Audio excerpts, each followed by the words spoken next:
Welcome back to the PHNX Mercury podcast. I am your host, Erika Day, and I am joined by my esteemed colleague and partner in crime, Stephen Griner. Stephen, how are you on this fine Monday? Blessed as always. I got a nice little pocket between Olympic games. Got a fun game to speak to from yesterday. Everybody from the Mercury that's representing Team USA had a fair shake in everything that happened. So we got some fun to dive into. How about you? How you feeling on this Monday? I'm very, very excited that I got to wake up and watch a 3-on-3 game immediately that decided the mood for my entire day. It did not end well, but the 3-on-3 team did move on to win bronze, so I can't exactly complain considering they got off to a 0-3 start. I feel like the 3-on-3 team is kind of, in a sense, taking what they can get in that fashion. Yeah, they got a tough deal in terms of health with everything. I really do feel like Cameron Brink would have been the perfect type of front court player to play in 3x3. Obviously, we ain't got to dive into her versatility. She's a great basketball player. And her impact would have certainly made a difference in this context of basketball with the space that they play in and everything. So, needless to say, bronze is nothing to slouch over or just hunch your shoulders about. That, especially with the adversity they went up against, that is never something to just kind of bat an eye at. So we want to make sure we applaud them for bringing home a medal and continuing a consecutive streak of Team USA bringing home a medal in the 3x3 context. So we appreciate them for their efforts, everybody involved. Now it's time for the 5-on-5 team to come and bring home the big one. Absolutely. And before I move any further, I got to give Jacob Franklin a big shout out today. I told you guys on Twitter if we were late today, it was Jacob Franklin's fault. It's actually just the Phoenix Diamondbacks or the Arizona Diamondbacks. I'm sorry. Before y'all come for me in the comments, the Arizona Diamondbacks got in the way of us being on time today. I wanted to watch them just as badly as all of you guys did. So that being said, though, if you're joining us in the comments today, I know Billy, CWP, Dylan, everyone took a little break from their Diamondbacks to come watch us today. So I just want to give you guys a huge shout out. Thank you for being here. Be sure to give us a thumbs up and subscribe to PHNX while you guys are here. Mark, chill out with the Phoenix Diamondbacks. I just got caught up with my words. Sometimes my mouth moves a little faster than my brain does. Okay. It's my accident, you know? But I am really excited. We, like Steven said, we had a really exciting game to watch yesterday between Germany and the United States, and quite honestly, it held up to every sense of hype that it had around it. I felt a lot of hype around this game, getting to see the Satu sisters kind of take on America for the second time in this little Olympic run. That being said, though, while the United States did take the win, they were going up against an injury-riddled Germany team without Nyara Sabali, and I think that in itself lends itself to a conversation that the Germany's basketball essentially runs through the Sabali sisters, and so without one or the other, it kind of breaks their entire system. Yeah, I think that's a solid way to kind of preface everything. Um, Needless to say, for everybody that has paid attention to when the Mercury have played the New York Liberty, or if you've paid attention to the Liberty outside of going up against Phoenix, Nyara Sabali is an impact basketball player. Versatility brought to the front court. She's able to execute in any coverage on defense. She's versatile enough to grab a rebound and kind of take a couple of dribbles. She's skilled enough to do that. She's skilled enough to execute handoff stuff. She can score in the post. She can screen. She can roll. She does a lot of little things on the margins that helps keep any team afloat, regardless of what style of play they look to want to play on offense or defense. That's why her ability to be impactful with her native team or with the New York Liberty, two teams that play completely different styles and brands and identities of basketball, she's still such an integral piece to it all. I want to preface it with her, and her not being there definitely matters. If you stay with the New York Liberty lens, Leonie Fibic is another player, extremely impactful, a bigger type of wing that is versatile as it gets, can do everything on offense and defense. She had multiple impact moments over the course of this game that took place on Sunday as well, not unlike the games that she's shown as she's ascended in her role with the New York Liberty. And then the last big pillar and everything is Satu. I mean, I'll kind of let you take the floor on that. Satu's she's such a special basketball player. What did you see from her, and just generally, how excited were you to watch her hoop again? Like Steven said, she is an integral part of the league, if you ask me right now. And so having this first half of the season without her has almost been a disservice to especially the new fans of the WNBA. I think that they will really enjoy both Sably sisters, but especially Satu, with just the spunk and the fire that she plays with. It's so exciting to watch. And she's just constantly pressuring the ball and doing the right thing at the right time, which I have to say, Satu was playing a little bit out of her element, if you ask me, in this game yesterday. Putting up threes, while she can do it, is not necessarily something she's known for. And I would have liked to have seen her play in the post just a little bit more, kind of play to her advantages. That being said, I'm not sure how much of an advantage it is when you're trying to play against Asia and Brittney Griner, so it's the Germans picked their battles and they kind of took that one. That being said, it was extremely fun to watch Satu in her bag yesterday against the US. It was fun. And I think maybe the most fun I usually have with Satu is just how much she does defensively. We talked about every podcast since Olympic play started, even since the All-Star game, the fact that the Team USA front court has 5 pillars that can all play both positions and be effective in different ways, and come in waves over the course of games. Just seeing Satu match up with each one of those individuals in the front court and just really showcase the versatility that makes her a unicorn. That's one of her nicknames. She's quite literally a unicorn in the women's basketball. And just a general basketball context, you can take the sex from it. She's just a unicorn across all basketball. To be able to do the things that she can on both sides of the ball at her size, it's special. It's special. And I think for me, it's just fun to see her back on the court and healthy and being able to clearly play without limits. You can tell she's not thinking about any sort of injury. She's not walking on eggshells out there. She's just going out there and hooping. I think that's something that's going to be important for the Dallas Wings going forward, but it was definitely something that Team USA had to figure out, because early on in that game, the Germans came with it. Now, naturally, yes, Team USA got off to the early hot start. You had to call a timeout from Germany, but when Germany was able to kind of really start finding their footing with things, we started to see them kind of bring some of their own type of punches to the fight. And naturally, obviously, Team USA was able to figure it out. And I think that's the important part in everything that we're speaking to, because we're speaking about the Germans. We haven't even gotten to Team USA yet. I think the biggest thing as we kind of transition to speaking about them is just their ability to figure it out. You talk about Japan. You talk about the Belgian national team. And now you talk about, obviously, the German team. Those are 3 completely different styles of teams. You got one team that's a lot more small. There's the team that's a little bit in the middle, but plays through their front court with the Belgian team. And then you got a team with size that also plays through multiple players, speaking to the German team. 3 different types of teams that Team USA has just been able to figure it out with. Now, yes, each one of those 3 teams they went against had spells over the course of the game where they were able to kind of bring and dictate to Team USA a little bit.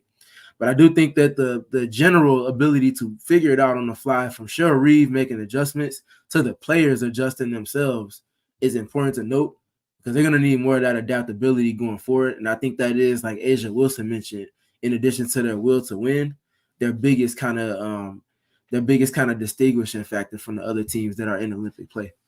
Yeah, and I mean, Cheryl Reeves with the same starting 5 as she normally has for the last 3 games. In Asia, Diana, Chelsea, Nafisa, and Stewie. And I think there is a lot of value to that, but at the same time, like you said, their ability to make adjustments and make changes to that is so key. And their bench really is the thing that catapulted them against this German team.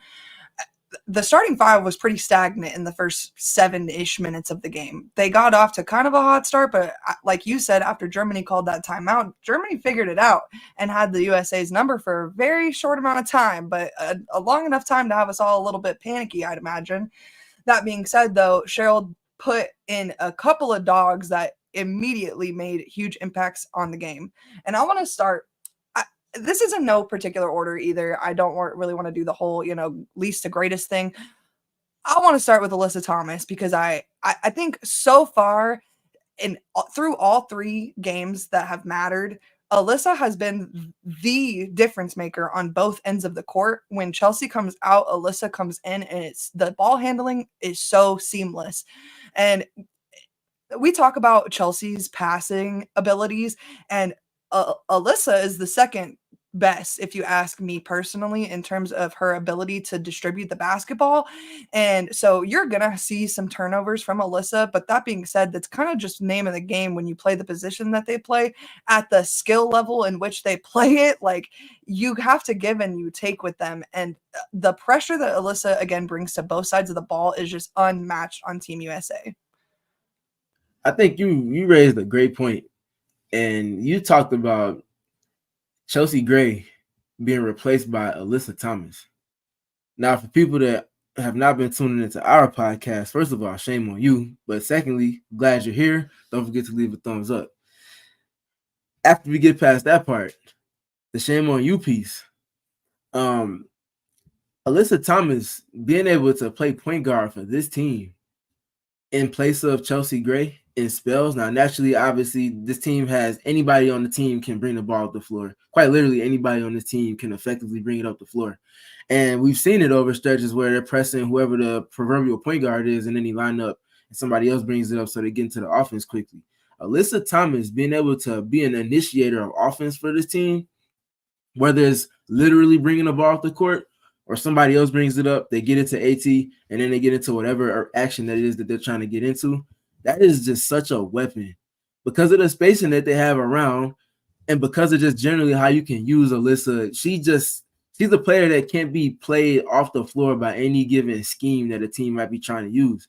And that's just the ultimate salute to the skill set that she brings to the floor. She's just so good, and I do think you are spot on when you're speaking to it. Yes, the entire cast of 6 players, or if you call them 6 starters, because that's what they all are, all of these players had an impact in some capacity, but generally speaking, no one's had as thorough of an impact on a game-to-game basis as Alyssa Thomas. And the fact that you have a player that's an MVP caliber player that's coming off your bench, it's ridiculous. It's ridiculous. And I can't speak enough to just the value that she brings, because she is still somehow 3 years in a row top 3 in the MVP race, still somehow the most undervalued basketball player in all of women's basketball. Needs to change. And I will hope that a gold medal and being the most integral piece off the bench will help to kind of bring that to the light more. But I'm definitely going to do my part in ringing the bell for her, especially when it's not when she's on the team that we're speaking to and she's not going up against the Mercury. We'll still see her again down the line after the All-Star break. And naturally, more than likely, a line where they go against the Sun in the playoffs. But we'll speak to that at another day.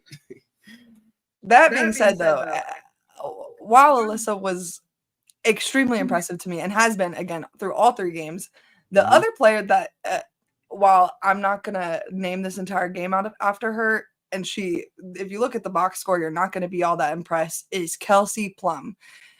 Kelsey Plum, something we on this show, we talk about Kahleah driving to the rim being a necessary part of her game, and she has to do that to be successful.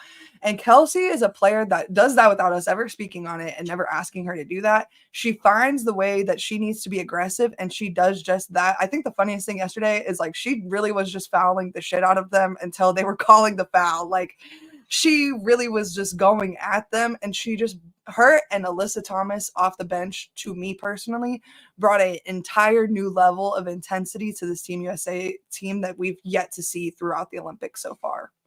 Yeah, I think if you're speaking about the layers independent of Alyssa Thomas, Kelsey was certainly a big piece in that. But I think the other big piece in all of that is Jackie Young. Don't you worry, I was about to call this the Jackie Young game, brother. I know. Call her Jack. You call her J.O. They got like 9 nicknames for her in that Vegas Aces umbrella, whichever one you want to call her. She's a hooper, and she quite literally lives, breathes, eats, sleeps, daydreams. All of that is all basketball with her. Speaking to the drives point, Jackie is a player that has shown to have taken great strides the last 3 seasons, and going from being a player that's adding the 3-ball to her game to now not just having that 3-ball dynamic, but being able to get the closeouts needed so that her drives, which comes most natural to her, can hit even louder than they did prior to her adding the 3-ball. She's on the same type of trajectory. She might not necessarily be as good of a player as Kahleah Copper is, but she's on the same type of trajectory. She's a slasher at heart that's added a 3-ball to make the defense have to guard her and hold accountability for her a little differently, which naturally allows for her to have a counterpunch with the 3-ball and the pull-up mid-range jumper, but also allows for her to still be able to play to her strengths and dictate with her drives. And that's something that we've seen kind of translate for her from her Las Vegas Aces role to her role with Team USA over these first 3 games in pool play.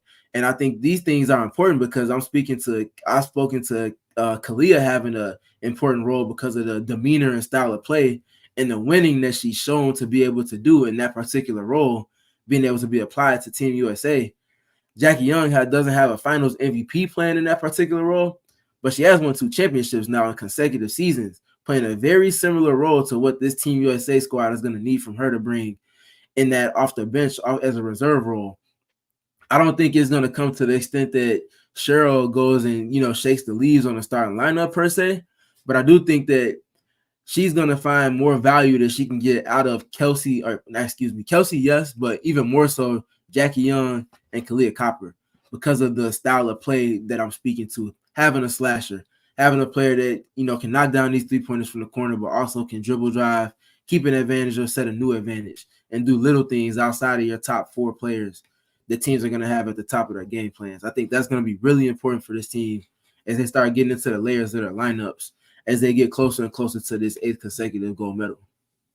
We got to address this super chat from my good friend, Tyler McDowell Blanken, who should become the head coach of the Valkyries, Kay Tolliver. And let me just tell you why that's a bad idea.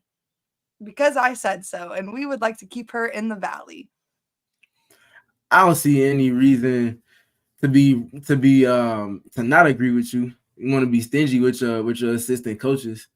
I think that is, first of all, Tyler, we appreciate you always tapping in with us. Appreciate the super chat as well. And we appreciate the question. You get 3 green check marks from me. Thank you for that. And I think it's something that I've kind of just got the wheel spinning in my head on right now. Because there are a few assistant coaches that certainly would fit for a head coaching role. Now, I hope that Christy falls on the lower end in terms of the pecking order for those particular coaches. But that being said, I do think that she would be a great coach at some point in her career. I think the fact that she already has winning, and I think there's a lot of value and emphasis to be had on being a winning coach in the NBA context with her time spent with the Dallas Mavericks. And then naturally you speak to her also now transitioning over and coaching under Nate Tibbetts with the PHNX Mercury. As a former basketball player and a former championship winning, starting, integral piece type of player, to transition from that to coach on both sides of basketball, I think naturally you put yourself directly in alignment to being a head coach at some point. I do think that she will fall a little bit lower in the pecking order, however, because the Las Vegas Aces, they have 2 coaches that are punching well out of their weight class in terms of how great they are. And I think the value that they bring to everything that culturally, philosophy-wise, principle-wise, everything that the Las Vegas Aces have become in terms of being a golden standard where everybody's trying to play catch up to them on the court and coaching staff and facilities, all of those things. I can't remember the lady coach, and Erika, if you could kind of look that up to see who, because I don't want to mince her name. But Tyler Marsh is one of 2 coaches on the Las Vegas Aces coaching staff that could certainly garner attention as a potential head coach going forward. And I think that's something to keep in mind when we're looking at who's going to potentially coach the Valkyries or who's going to potentially coach the Canadian basketball team going forward as well. Because I think both of those 2 coaches will garner at least a certain level of interest and get past the preliminary stages and teams genuinely considering them to be the head coach of their new franchise. Natalie Nakasi Yes. or Sharp? Yes. Natalie. Yes. Natalie. That's the other coach. Both of those, and I think Becky Hammond will mention it, and obviously she could tell you in way more detail than I could, but Becky's always put forth her brain trust and why she was so intentional and detailed about these particular individuals being involved with it. The results that we've seen from them, I mean, you can talk about this season, them being in the middle of the pack. I can still guarantee that no team in the W wants to see them in the first round or at any point in the playoffs if they have some say so in it. And I think naturally, in that also coming with back-to-back championships prior to this season, speaks just plenty to where this team is and what the value of their coaching staff is. And just to address the other comment regarding the same matter in the comments right now from David Beanstra, my good bestie. What do you think about Tara Vanderveer coaching Golden State? And listen, I'm not anti that happening, especially for the reasons we just spoke about, keeping the good assistants where they are.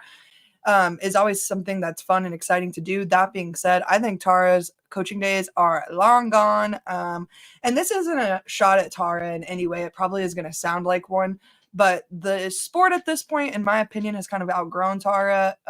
My girl, she milk walked everybody at one point in her career. Okay. She had her time, and we are all blessed and honored to have seen Tara Vanderveer do Stanford for as long as she did. That being said, though, I think she is ready to watch basketball for fun. Yeah, definitely want to shout out a legend of basketball in Tara. But I do think that I know a lot of people like to make that comparison and say that a insert coach here who's been elite or an all-time great in Tara's case on the collegiate level could see the same successes replicate to the W level. It's a completely different realm though. You don't have the power of recruiting. You have salary cap stuff to worry about. Your players are, well, I think NIL is naturally kind of neutralize a lot of what she may have had power over the course of her coaching career in these latter years. But coaches are the only players that have been paid for the most, or only people on the team that have been paid for the most part of Tara's career. You get to the W, the players are making a lot more money than the coaches, so the paradigm kind of shifts, and the ability to kind of coach the way that you might coach that you may have seen successes with on the collegiate level might not translate as well to the professional level. That being said, beyond a shadow of a doubt, I know that Tara could pivot if she wanted to and find successes. I just don't think that's in the cards for her. I think she's been very much okay and satisfied with her coaching career and the impact on basketball in general that's been established. And I think sailing out to the sunset, as we've already kind of seen take place already, is right where she desired to be at. Yeah, I want my girl Tara to get her time on the boat, on the beach, relaxing, having a good time. I don't want her to be worried about coaching a brand new franchise. That, frankly, sounds heart attack inducing.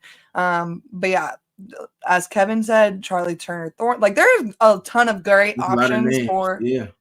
And my brother's in the chat talking about Skim Mulkey. Not sure that is really in the cards either, but we'll let you have it, bro. It was funny seeing Kim. Speaking to Kim, it was funny seeing her in the what was it, TikTok with Flauge. They're having too much fun. Like, we're not going to talk too much about college because I will get going. I'm so excited for college ball to return, you guys. I cannot freaking wait. That being said, though, we haven't even mentioned Media Day is about to be here. Like, anyways, y'all, we haven't even mentioned the Mercury players' performances in yesterday's Olympic game. And we're just going to imagine that there's a little pic of Diana Taurasi and Sunny Lee right here. My girls were pictured together today, and I just want to say that is the only GOAT behavior I need from Diana Taurasi. It's a Getty Images. I will not be putting it on here, but just imagine it's right here. And we got two GOATs looking very adorable together. And again, that's really only accomplishment I need from Diana other than her just winning her six. She could not score a single point, and I don't really care at this point. Personally, I know that there are a lot of tweets going around right now that say otherwise, and if you have those opinions, good for you, I guess. But she's an all-time great, and her leadership on the bench. I have a joke written about how we got Coach Taurasi on the bench, and that is very much true. That is not a joke. Like, her experience on that bench is absolutely invaluable. And so whether she scores another point or not in this Olympics, the gold medal will still be the same in the end. Yeah, and I mean, if you're looking at, especially at this stage of Diana's career, if you're looking at her impact based solely off of either point score, 3 points made, or just generally speaking off the box score, you're not looking at her the right way. So I will continue to present the template and impact for Diana. She scored so many points. She's been at the top of so many scouting reports for so long. Teams consistently defend her a certain way. Teams are held to account defensively in terms of who they're guarding and how they're guarding them a certain way when Diana's on the court. Teams are never going to just leave Diana Taurasi wide open from three. Teams are also never just going to give her all the space to work with if she's handling the ball and pick and roll. She holds players on defense on opposing teams to a different type of account. Now, whether her scoring impact and effectiveness is there, that might vary a little bit. She's on the older edge of the spectrum in terms of basketball years. But what's not going to be wavering is the impact that her presence on the floor for a team on offense is going to have in terms of impact in the defense. And there's value in that because she's a chess piece. You can put her one pass away from a Chelsea Gray and Asia Wilson pick and roll, and you're not going to see the person that's guarding Diana Taurasi be so eager to help off of her because there's a price to pay from that. You can also put her on the backside of an action if there's an empty corner, and the person that's the low man is not going to be as eager to step over the help line and provide support for the players in the primary action if it's Diana on the backside. There's little things like that in addition to just her general IQ and being able to figure things out on the floor, especially on the offensive end. This just provides more value than almost anything that she can provide in terms of a box score because she's not going to put up 40 in an Olympic game at this point in her career. That's just not in the cards. And that's also not how this Team USA roster was built, to be relying on Diana Taurasi scoring to that extent either. So you just you have to apply the context if you're going to be speaking to Diana. I would like to say that her reputation should precede her and her garnering the level of respect, but in 2024, that would be asinine of me to do. Hence us having this entire conversation that I'm rehashing that we've had the last 3-4 podcasts leading into Olympic play. Nonetheless, here we are. Respect Diana Taurasi. And that goes for her time with the PHNX Mercury when they come back stateside. She might not be getting 25 points a game. She might not be getting 15 points a game. But the impact will still be there. And it's on the pieces around her, which is why the rosters that she's featured on are built the way that they are. For her to still get the value out of her without having that same demand for Diana to have to be GOAT level Diana every single night. And then something we were talking about big time in the diehard chat, which if you're not a part of, go to gophnx.com right now and become a diehard. But we were talking about it. Olympic level BG is just something that can feed families, truly. I mean, she doesn't miss. I think she has literally missed one shot so far in this entire Olympics. And granted, she's not playing 35 minutes. So she's, only getting 5-6 shots up a game, if that. That being said, though, she's 3 for 3 and getting 4 rebounds a game. Like, what do you? And in the time, in extremely meaningful minutes, and we've talked about the lineups that Cheryl's using her within, and how, yeah, they're fun to watch, but how difficult they are to beat. So her minutes have truly been invaluable for this Team USA team, and it's so obvious how much everyone loves playing with her on top of all of that as well. Yeah, Brittney she's just unique. I think that's the best way to put it if you're speaking generally. If you want to dive into the weeds on things, because of, like you said, she's not playing the biggest amount in terms of volume of minutes. But what is big is literally her, first of all, and also the impact that she has when she touches the ball. Because in Olympic play, especially, we've talked to the size in the front court and the versatility within that size being one of the main advantage pieces for this Team USA in terms of how they function in terms of on offense. Every time Brittney touches the ball, a watching tip for her that I would present to anybody that wants to apply it going forward, you know what she's going to do when she gets the ball. Watch what's going on around her and how the defense reacts. Think about if you were in position on defense, how would you guard Brittney? More than likely, you're probably going to say send a double team. That's what's happening more often than not. If she's not going up with it quickly, she's seeing some semblance of a double team or sometimes some semblance of a triple team to where she's like a magnet. There's gravity around her when she touches the ball anywhere near the block. There's going to be at least 2 players in help that are going to be stepping away from whoever their original matchup is to try to shrink the floor on her in some capacity. And in most scenarios, there's also, especially with international play, there's going to be another player that's going to be outright committing to her when she has the ball. That's a presented advantage. And every time she touches the ball, there's an opportunity for that. You also have to think about the inherent risk to foul her because you literally can't guard her because she's just too tall.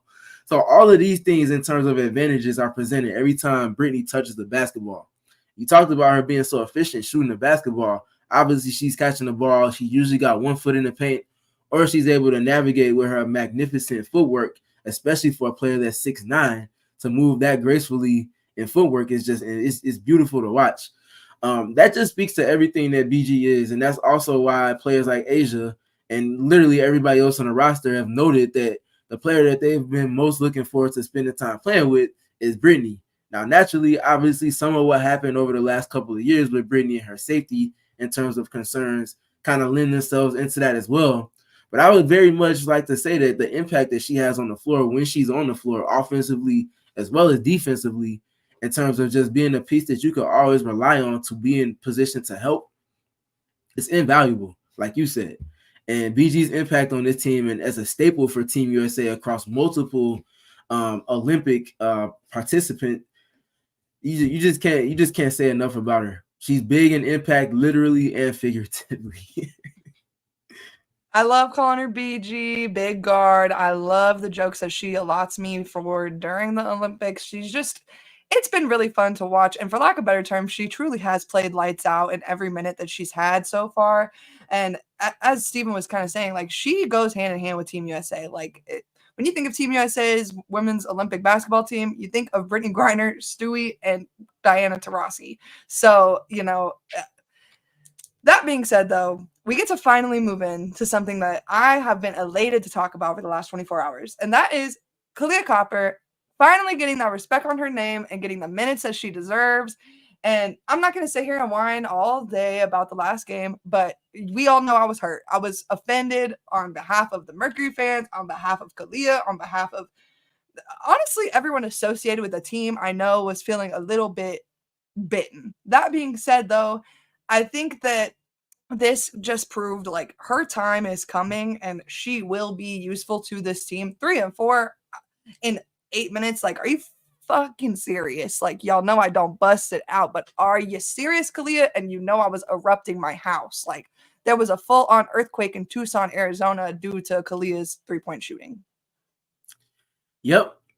And for me, I keep harking on it, especially between her and Jackie in particular, natural slashers, both also being able to knock down the 3-point shot, having added that third level of scoring on consistency to where defenses have to take to account their ability to knock down those shots, in addition to their ability to naturally get to the basket and operate comfortably in the mid-range and playing through contact. I think that is just so important for this particular team because of the advantages that their front court players can create. For my money, and again, I'm not a betting man, but it's just easy to speak to it because of the adage that it is in national conversation with how prevalent betting is with sports these days. That's a whole nother topic. My point being, if I was a betting man, outside of the main front court pieces, the main 5 front court pieces that you can't speak to Team USA without mentioning them first and second and third, Jackie Young and Kahleah Copper are the 2 best slashers on the team. They're the best at getting to the basket from the position that's not a post player. They're also the best at finishing at the basket for players that are not front court pieces for this team. And I think those 2 players in particular, like I keep mentioning over the course of their careers trajectories, being able to add that next layer of knocking down 3-pointers off of front court players that get the type of attention that any one of the 5 players that I keep mentioning can garner on any possession, while also being able to play without having somebody have to set a screen for them. They can just blow past their matchups literally whenever they want to, whether it's pick and roll or isolation. I think there's just far too much value in that. And they've both been so good. They've both been top 10 players in the W this season. You just can't not play these 2 with the space that they've been operating in and knowing that this is a role that they might not be playing at this point in their careers because they've ascended so highly into the upper paradigm of the W, but they've had so much great experience on a winning level, playing the particular role that Team USA needs on the margins. Cheryl, like I will never question Cheryl in anything basketball related, but I do feel like there's just no way you can't not play Jackie and Kahleah high level minutes. Obviously, they're not both going to start, but I think they both have to be playing more than 12 minutes a game going forward for this team to really reach their goal in terms of getting that gold medal. Yeah, I think the scoring, and as our comments have been sure to tell us, Kahleah's defense, I mean, All right, we're going to get to it. We're getting to it. Don't even trip. We're going to get to that. I mean, it's almost uncanny. And when you're playing teams that can outsize you, it's almost unwilling, like it's almost stupid to not play her. We've heard it all year from other teams, but Kahleah is a pest on the defensive end of the court. She's just annoying. She's like that little fly that won't leave your room and you can't get it out of your car. Like, and she just won't go away, and you never know peace if you have the ball and Kahleah is guarding you. Yeah. And for the box score watchers, Kahleah didn't register a block or a steal in this game, but her impact on defense was still felt. Kahleah has, first of all, she's the athlete. She is a world class. Like, I think she, especially in the women's realm, is as close to an Olympic level type of athlete that you can get that is not competing in like track and field in any of those type of contexts. She just has that innate ability to get from point A to point B, whether it be straight line, whether it be working through things, or, you know, whatever the case may be. She just has that ability to do things at a quicker tempo and a quicker pace than most people. And Kahleah's ability to naturally do that on offense, but also do that inversely on defense and keep the ball in front of her and be able to navigate through screens and be able to play as a help defender in a timely manner and be on time and on schedule where she needs to be when her teammates need her to be. There's just too much value in that. And she won Finals MVP in 2021. I hate to bring it back. I was covering the sky. I know a lot of PHNX Mercury fans, our diehards, were watching that particular series. And Kahleah really had her claim to fame, essentially. A lot of what she did in terms of getting Finals MVP was because of how impactful she was on defense. And you're talking about a player that was able to ascend into her own and win a Finals MVP while sharing a court for an entire series with the likes of Candace Parker, Diana Taurasi, Brittney Griner, Skylar Diggins-Smith, Courtney Vandersloot, Allie Quigley. Like, these are Hall of Fame players. You can't just trump all of these players just off of impact on offense alone. And a big reason why she got that Finals MVP was because of the defense. And since then, her defense has gotten a lot more attention on a league-wide perspective, as it should have. She doesn't get to this level to where she's a player that's really kind of looked over from the draft up until 2021 without buying in on the defensive side. And that's where she really is able to showcase a lot of her athleticism and just her general will to win. She has a care factor that hits differently in terms of urgency when she's locked in, and she's locked in all the time. And you always see her impact on defense because of that. And you can never have enough Kahleah Coppers on your team defensively, not unlike you could also say the same for her on offense. Do you know where you can see Kahleah Copper in 21 days right alongside the two people on your screen right now? I hope that's a question for our fans and not for me, because that's obviously the Footprint Center.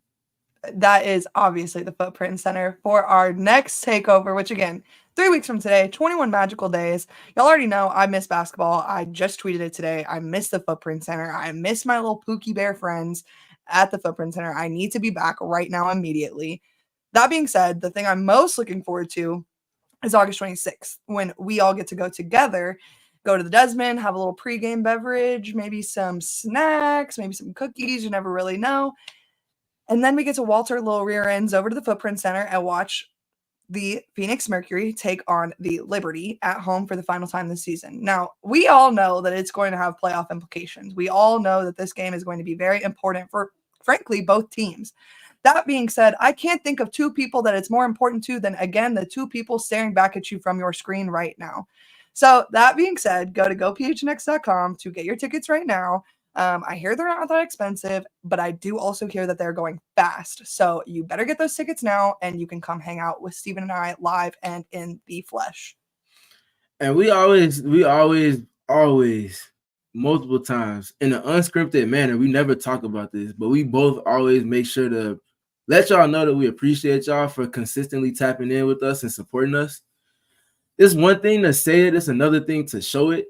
And our way of showing it is by having these opportunities to kick it with y'all where we're not talking over a screen. We're literally at the arena, being able to, just chop it up and spend time together and literally show y'all how much we appreciate y'all past just saying it all the time. So we quite literally appreciate y'all, and this is our way of literally showing that. So please tap in with us. We genuinely look forward to these. We've been talking about the next one since the first one ended. And we just can't wait. That was a little over a month and a half ago now. It feels like a year ago now, It bro. feels like a year ago, but it's been about maybe 12 weeks, 10 or 11 weeks now. We are really looking forward to this. And obviously it's also a big game, so that's something else to look forward to in addition to it. But yeah, pull up on us, come kick it with us. Like we said, be there, be square. My new thing is or else. So be there or else. That's a little more threatening. I like that. That being said, though, I did not do a deep dive into Team Nigeria for nothing, okay? I am so excited. Now, listen, I'm going to start with one real quick thing. And before I say any of this, actually, I want to apologize in advance because I'm probably going to butcher at least 3 names over the course of the next 10 minutes. And I even wrote the pronunciation. Will that help me? I'm not sure. So please don't kill me. And, but 1 year ago, Rina Wakama, I believe is how you say her name, took over for the national Nigerian team. And she used to play for the national Nigerian team. She is the assistant head coach at Tulane University. And my girl Rina has put in the work in Nigeria. I wanted to start there because I think, if you're familiar with the show, you know that we accredit a lot of the PHNX Mercury's greatness to Nate Tibbetts. And so I think it would be unfair to say all of what I'm about to say about this Nigerian team without first giving the flowers to the person that has kind of spearheaded this whole movement for this team. That being said, I want to put something into perspective for everybody watching the show. Nigeria made history yesterday. And the Olympics is special for many reasons. I mean, I know you guys are all watching. We've all heard of Simone Biles and all these other people winning golds, and it's been really exciting. But for Nigeria, they made history for the entire continent of Africa. I think that's pretty cool. And even before I say any of the rest of it, you probably have heard about it already. African national basketball teams have played 37 games up until this Olympics in any pool play or past Olympics before this.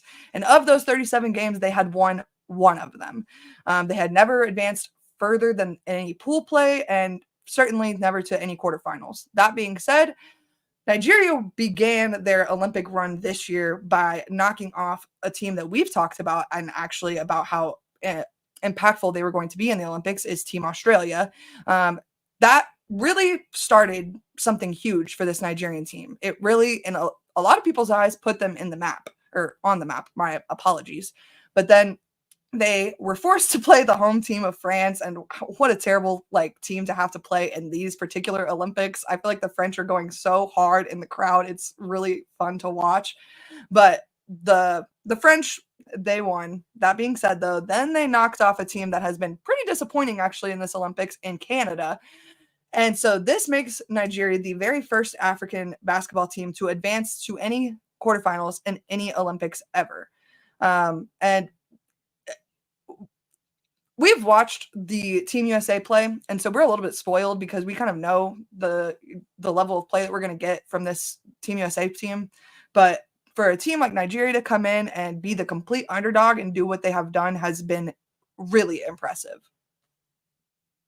First of all, great job painting the picture for everybody. Great job informing everybody. I'm glad you applied that context because it's going to be very important, especially for most people who have not either seen Team Nigeria play, might not even heard of Team Nigeria before them being slated to go up against Team USA next. to have something to kind of spark their interest for the game going forward, going into Wednesday, because it's not going to be just a cakewalk. It's not just going to be easy. They're going to have the work cut out for them to get over the challenge that's going to be the Nigerian national team. A lot of size, a lot of length, a lot of athleticism, well coached, good discipline, understanding of what their identity is. All of these little things, whether you're talking about stateside play in the W, or if you're speaking to FIBA play, or even more importantly, if you're speaking to the Olympics, if you're able to check off those boxes, whether you have the quote unquote firepower in terms of scoring to match up with the team on paper or not, if you're checking off those boxes, you're going to give yourself a chance. And that's the most that you can ask for. And I think this Nigerian team, I'm not saying that they're going to beat Team USA. I firmly believe Team USA is going to solve the riddles that they're able to present to them, as they did with the 3 teams that they played priorly, like I spoke to in the opening. But I do think that this is a unique challenge from any of the other teams that they've seen, because this team, like you mentioned, they're operating in a space that they've never existed in terms of the continent on the basketball level, on the women's side of things. There's a level of pressure that comes with that, but there's also a level of sustained play that comes with even getting to this point. This is not by luck or by happenstance that this team is at this specific moment, and they're looking to take as much that they possibly can from it. I think they're going to come out locked in. I think we're going to see them be extremely active defensively, and I think we're going to see them really try to up the tempo and play in transition, and spend as much time in that context of play that they possibly can compile. The challenge in everything is going to be for Team USA, as we've spoken to against Team Japan and in a couple of other games over this Olympic stretch. They have to take care of the basketball. And taking care of the basketball doesn't mean the ball just sticking in one person's hands and then playing isolation play just to check off the box and say we didn't turn the ball over. That's not going to work, because if you're playing isolation one-on-one against this Nigerian national team, they have players that can keep the ball in front of them. They're also very much stout in understanding how to be impactful with their help, and they have the length and athleticism to match with all of that. So you have to continue on with the movement of the ball and players in a perfect blend, the way that we've seen with Team USA on offense in the half court the last couple of games. They have to continue to strike that accord, but it's not going to come as easily as it has with some of these other teams because of the things that I'm speaking to that Nigeria is going to bring defensively. And the biggest piece in it all being that they're going to be well coached. They're going to play this Team USA Olympic team to a T in terms of a scouting report. And now it's going to be all about how impactful will Team USA be in adjusting, counterpunching, and adapting over the course of this game, and how impactful will Nigeria be in terms of trying to put this game into a space to where it's being played on their terms. I think there's going to be a fun back and forth over the course of this game, and I'm genuinely looking forward to Team USA solving the riddle that's going to be their challenge up against this Nigerian national team. I think it's some horrible luck drawing Team USA for your very first quarterfinal too. Like, but what I will say about this team Nigeria, they play with a lot of heart and they're hardcore. Like, they will play the shit out of you. Like, they will push you around, they'll bully you, and they're gonna play exactly how they're coached to play. Stephen said it. They're well coached, but they also they what's the word when you do is exactly as you say. Execute. They execute exact verbatim to whatever Rena says. I just realized I said her name wrong, so I'm gonna say it right. Whatever Rena says, they're gonna do. And they have a couple of players that really stood out to me over watching some of their games, and I'm gonna again butcher this. Azine Kalu, and I know I just said that name wrong, but she is their best player and leading scorer. She's a lot of fun to watch. And then Promise Amukamara, look at that. A lot of their offense is played through her. So those are, in my professional opinion, two of the players that you guys should keep your eyes on the most. It's going to be, like Steven said, an extremely exciting basketball game, I think, start to finish. They're going to be just as excited to be there as the Team USA is. And I think that there's a lot of value in being the underdog and having no expectations for yourself. and playing with the freedom that comes with having no expectations and winning the basketball game. And while I think that they are, for lack of a better term, just happy to be there, I also think that they totally believe in their will to win and could surprise a lot of people. And I won't sit here and say I think Team USA is going to lose, because I don't think that. But that being said, I hate playing underdogs. I think you said a lot of things well in that. They're very much playing on proverbial, and I say proverbial because they didn't put themselves in position to get to this point without actually having belief. And they didn't just put themselves in positions, they literally got to this point because they believe in everything that they've established in terms of a culture. They're playing on quote unquote borrowed time, and they've been picked against in every game that they've played leading up to this point. That being said, the biggest person to fear or biggest entity to fear is one that could care less about how things come about. This Nigerian team could care less about who they're going up against, where the location is, what decorated players might be on whatever team they're going up against, because they're getting picked up. They're getting picked against either way. And a team that embraces that the way that they have, which quite literally they're here because of it, and could care less who Asia Wilson is, Kelsey Plum, Kahleah Copper, Diana Taurasi, they don't care. They're here to win, and they know that when they play to their identity, regardless of who's lined up on the other side of the court against them, they have a chance to win. And they're going to be looking to really stamp their identity on the game early and often. And I think that that's going to be a fun challenge and fun in the sense of watching them figure out how to combat it for Team USA over the course of this game. I don't think it's going to be a cakewalk. I do think that Team USA ultimately wins by double digits, but I don't think that they're going to just blow this Nigerian national team out the water off the rip, as we've seen in games that preceded it over the years in this consecutive gold medal stretch. I think they're going to have their work cut out for them, and it's really going to be fun to watch them and just dive into the weeds and kind of see how are they counterpunching to this particular coverage, how are they figuring out how to get this player off of this player so that they can get this player involved on offense, how can they take away this player with their defense, like cycling through matchups. Okay, this player's guarding on one possession, now they switched and they got Kahleah Gardner when she comes in. Oh, wait, now they got Alyssa Thomas guarding this player. Like, I'm really looking forward to seeing, like, these little intricacies within it all and just seeing how they generally solve the Rubik's Cube that the Nigerian national team has been for a couple of teams already in this Olympic 2020-24 stretch. Absolutely. I know our show on Thursday is going to be a lot of fun because we're going to get to talk about this exact basketball game. And then just so everyone knows, because I also just found out this morning, the semifinals will be played on Friday morning. Whether it is at 9:30 our time or 12 our time is yet to be determined.